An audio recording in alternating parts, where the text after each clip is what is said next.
Olá, meus amigos, boa noite. Mais uma vez aqui no Diário do Cinegrafista para gravar um vídeo.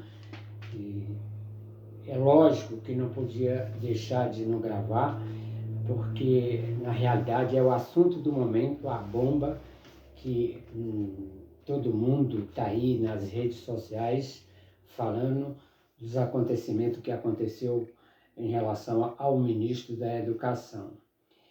Bom, para muitos, o que aconteceu ontem é novidade. Para mim, não. E eu vou dizer por que não.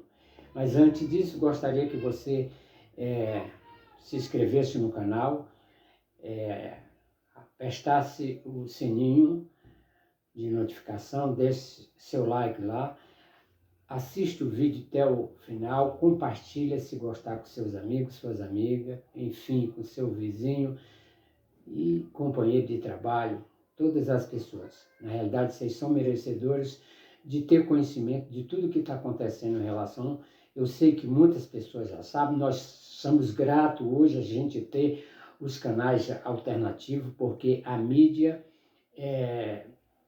chamada, conhecida como a grande mídia, ela não publica, até porque ela tem um interesse muito grande, os benefícios que traz para eles.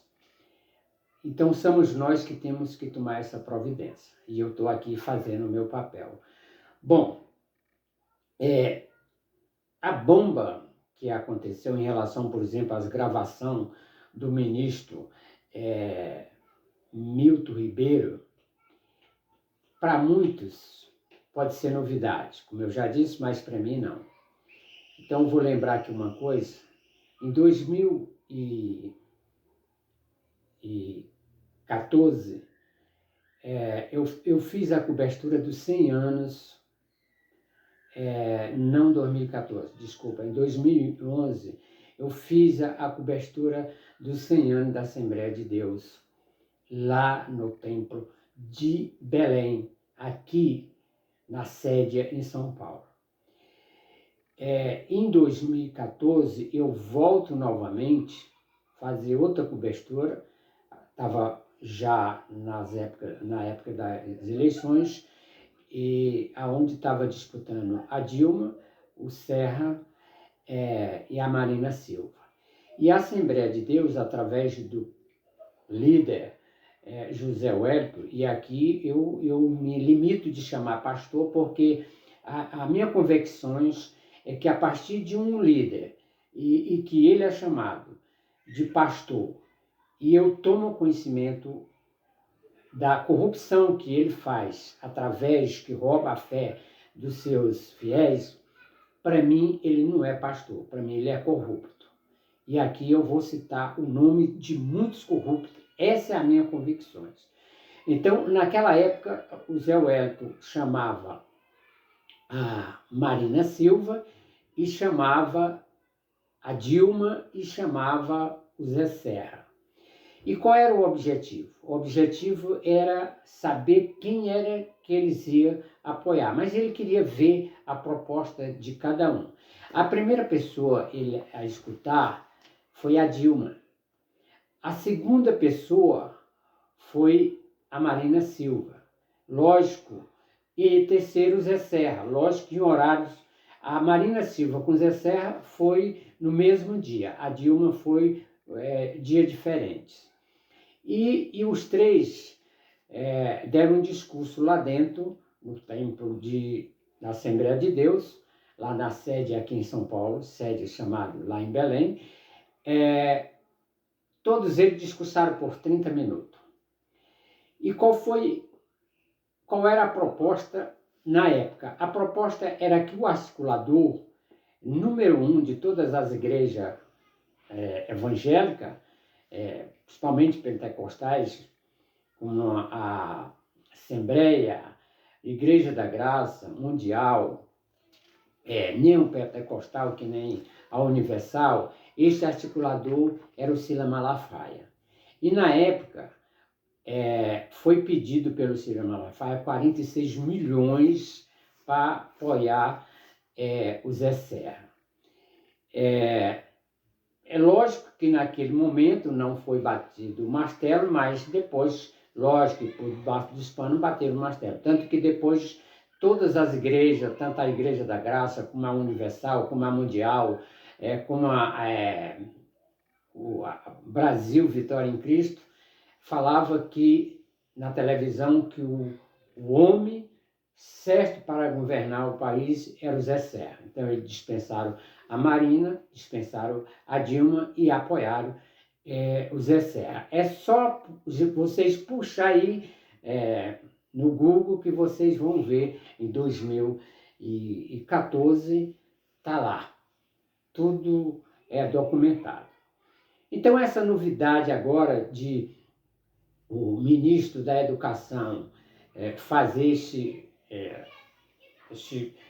essa cúpula com os pastores, né, que dão-se aí o privilégio de chamar pastores, né, mas na realidade são grandes líderes religiosos, isso é muito perigoso, isso não é de agora, isso já vem desde 2014, né? Essa parceria dos políticos com os líderes religiosos.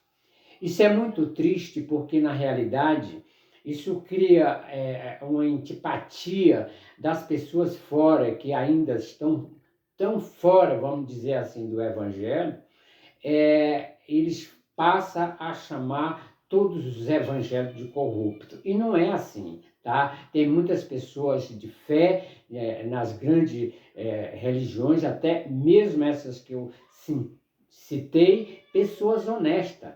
Então essas pessoas merecem o meu respeito, como merecem o respeito de todas as outras pessoas.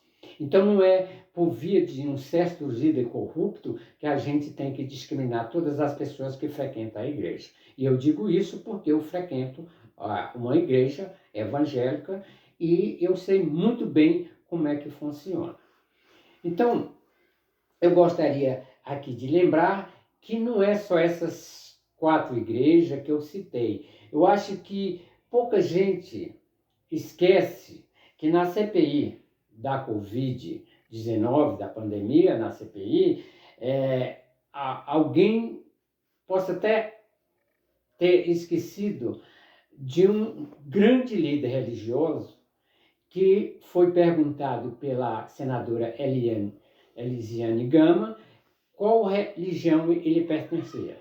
E ele se negou de falar qual era a religião dele. Então eu vou aqui lembrar que este camarada foi constatado, hoje ele responde processo criminal por crime praticado, tá? Junto com o Bolsonaro, e este camarada se chama Carlos Uísa. Então, se tratando de crime destes religiosos, não é só o pastor Malafaia, não é só o R.S. Soares, não é só o Valdomiro de Santiago, não é só o Edir Macedo. Não. Tem muitos grandes líderes, não é só Milton Ribeiro, não é só Gilmar dos Santos, outro líder religioso, são muitos que aproveitam este momento da política, se envolve religião com política, e na realidade isso é muito perigoso. Desde o começo do mundo que isso nunca deu certo. E o mais triste é quando a gente vê um líder com a igreja lotada. Agora mesmo, para você ter uma ideia, a Universal, e eu digo isso com prova, conheço líder religioso pedindo já voto para pastor e pastora da igreja dele. É crime. Ainda nem começou, por exemplo, as eleições, nem foi confirmado, e já estão pedindo voto. Isso as igrejas por debaixo dos panos. Então, voltando novamente, lembrar para vocês, o líder religioso que negou de dizer qual igreja pertencia, se chama Carlos Uísa. E este Carlos Uísa pertence à Igreja de Jesus Cristo dos Santos dos Últimos Dias. E a igreja, em 2015, a igreja desviou 100 bilhões de dólares. A igreja que ele pertence. Dinheiro que era para o social, de oferta, desviou para a reforma do shopping nos Estados Unidos. Então aqui, gente, para que vocês que não têm conhecimento, a sede da Igreja Mormon nos Estados Unidos, em Salt Lake City, ela é maior do que a capital de Fortaleza. Mas não para pela aí.